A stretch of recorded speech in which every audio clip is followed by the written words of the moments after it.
vamos começar então sobre o que aconteceu lá em Brasília. Rememora, do que você está falando? Cara, só para eu entender, então, pra gente saber do que está falando. Entrou uns caras lá em Brasília, Ah. uns supostamente manifestantes, tem gente chamando de tudo quanto é nome, terrorista, de golpista, de um monte de coisa. Não acho que esses adjetivos aí estejam incorretos, pelo menos para uma parcela dessa galera. E... cara, eles invadiram tudo, quebraram tudo, cagaram na mesa do Alexandre de Moraes. Basicamente, isso foi isso que aconteceu, não sei se você tá sabendo. Agora que você rememorou, eu tô puxando pela memória, sim. Cara, a minha primeira pergunta sobre esse assunto cara, como todo mundo imaginava que ia acontecer essa porra. Por que tava tão despreparado, por que tava tão desguarnecido aquilo ali, cara? O que será que tava acontecendo? Bom... Foi surpresa. O que me surpreendeu foi as pessoas ficarem surpresas, eu acho. Aqui em São Paulo, toda vez que tem uma manifestação, a polícia se prepara para a manifestação. Não é? Tem uma manifestação que sobe a Consolação, que entra pela Paulista, tem milhares de policiais de um lado e milhares de policiais de outro. E tem todo um sistema de comando preparado para agir assim ou assado, deste jeito ou de outro jeito, dependendo do que ocorra na rua.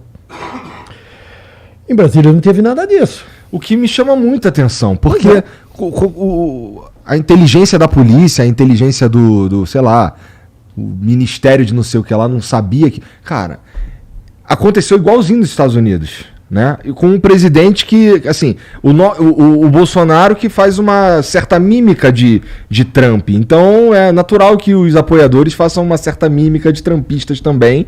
E cara, eu só estava esperando o dia mesmo. Então, mas veja, tem uma diferença importante entre o que aconteceu aqui e o que aconteceu lá. Lá aconteceu numa quarta-feira, com o Congresso trabalhando e contando os votos da eleição. Aqui aconteceu no final de semana, ninguém trabalhando, e eles invadiram os 3 prédios. Executivo, Legislativo Sim. e Judiciário. Eram poucos, 4 mil pessoas. Qualquer estádio de futebol de qualquer estado brasileiro, num jogo disputado, tem 30 mil, 40 mil pessoas. E por que eles não quebram o estádio? Por que eles não vão para cima da polícia? Multidão é o maior desafio da polícia. Como você controla a multidão? Então, o desafio, e a polícia, ou a força de segurança, para usar a expressão, ela tem que exercer produzir um sentimento de que não dá para encarar, que é basicamente isso. Porque se quiser encarar, você engole o policial, come a bala dele e você faz tudo. Você faz churrasco com cavalo. Porque se tiver 40 mil pessoas, não há policial que segure. A não ser que comece carnificina. Não tem como. É na moral. Tem que ser na moral. Mas na moral tem que ter um quantitativo. Não dá para você segurar na moral, achar que um cara... Hoje surgiram umas imagens, ontem surgiram umas imagens meio de cima... São 4 mil, Igor. Vem cá. Você acha que os que fizeram aquilo são bolsonaristas? São 50 e poucos milhões de bolsonaristas. Não. Você acha que eles são manifestantes? Não, manifestantes é uma coisa muito bacana. Você pega uma faixa, uma placa. Aquilo ali é um bando de vândalo, arruaceiro. São 4 mil. 4 mil. 4 mil pessoas. 4 mil pessoas é nada. É nada. Não dá para você falar o seguinte, é a voz do povo. Que povo? 4 mil pessoas, que ele é povo. Não é povo coisa nenhuma. Bando de arruaceiro, que foi para fazer arruaça. 4 mil, eram 100 ônibus, né? Que eles se deslocavam. 100 ônibus, você bota 45, 50 pessoas, já dá 5 mil. Isso aí dá 5 mil e não passou disso. Então a hora que você chega nesse número, é claro que todas as forças de segurança sabiam. A ABIN avisou para mais de 40 diferentes destinatários. O secretário de Segurança, o governador, tem um áudio gravado conversando com o subsecretário de Segurança, dizendo, governador, estamos acompanhando, não está acontecendo nada. O governador, até estranho esse áudio, quando você vê que ele depois foi afastado, né? Porque o áudio dele, ele fala, ele foi trouxa. Você pode falar, ele é um idiota. Mas agora, se imbecilidade começar a afastar a gente, nós estamos fritos, né? Porque o que tem de idiota circulando por aí é impressionante. Bom, você começa a ver aquele deslocamento...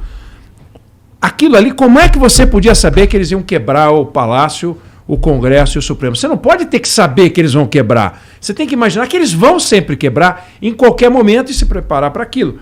E aí você viu que era um guardinha a cada 5 espaços de guardinha, né? Tinha um aqui, um ali. No informe do setor de inteligência, divulgado 2 dias antes para todas as autoridades, havia um relato de que, olha, a situação é alarmante. As frases que são ditas no acampamento são agressivas. Vamos invadir, vamos tomar, vamos fazer o poder, vamos mudar o poder do país. Exato. E aí, a hora que eles estão chegando, tinha um cara lá que ele jogou pimenta como se estivesse temperando vatapá. Porque era o máximo que dá para temperar vatapá. O que você vai fazer com aquele pimentinha ali? Coisa ridícula. Ridícula. De repente, se você tiver um patrocinador de pimenta, vai ser mais ardida do que aquela ali, né? E aí, o que ele ia pegar? Se pegasse aqueles tacapinhos lá para bater, o que eles vão fazer com aqueles negócios? Não tem o que fazer. E aí fala assim, não, a polícia não fez nada. Aqueles policiais lá foram heróis. O que deu spray, herói.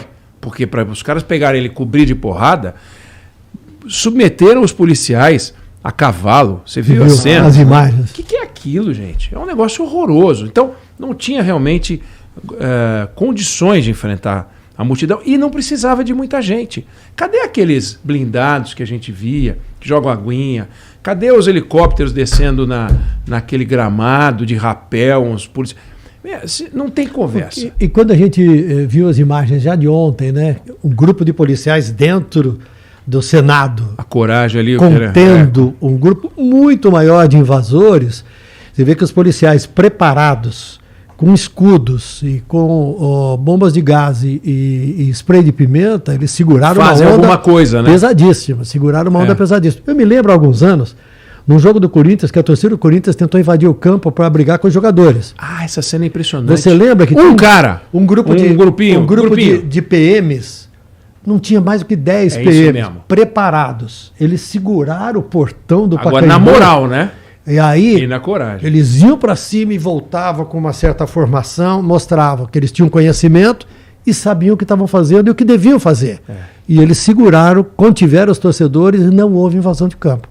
Ou seja, em alguns momentos, quando a gente vê as imagens de Brasília, a gente nota que existiam policiais preparados, num grupo muito pequeno, mas faltavam policiais.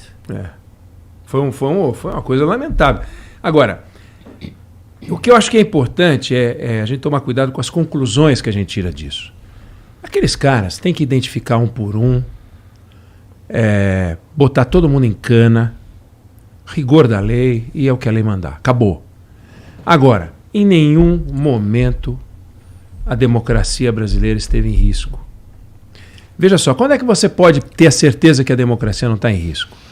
Quem é que baixou um decreto fazendo a intervenção no Distrito Federal? Foi o subcomandante Marcos? Não, foi o presidente Lula. Foi cumprido o decreto? Foi cumprido o decreto. O Alexandre de Moraes mandou prender 315 mil pessoas, 30 governadores, como ele sempre faz. Foi cumprido? Foi cumprido. Afastaram o Ibanez, mandou prender o comandante da PM. Ou foi o subcomandante Marcos que estava lá no Supremo? Agora nós vamos... Não, cumpriram. Né? No Congresso Nacional falou o Rodrigo Pacheco, falou Arthur Lira ou o subcomandante Marcos? Não. Então, as instituições, elas estavam representadas pelos personagens que tem que ser e todo mundo cumpriu. Então, agora, você não pode pedir para que um vândalo não faça vandalismo. Porque se ele não fizer vandalismo, ele não é vândalo, por definição. Você não pode ficar com raiva do bandido porque ele rouba. Você tem que ficar com raiva quando a polícia, que é paga para organizar, não organiza. Então, o problema é o Estado não agir de um jeito organizado. Mas a democracia não ficou em risco. Eu acho importante a gente deixar isso claro. O fato de atacarem os prédios não atacaram as pessoas. A democracia não depende daqueles prédios para funcionar. Se dependesse daqueles prédios, a gente teria um problema muito grave.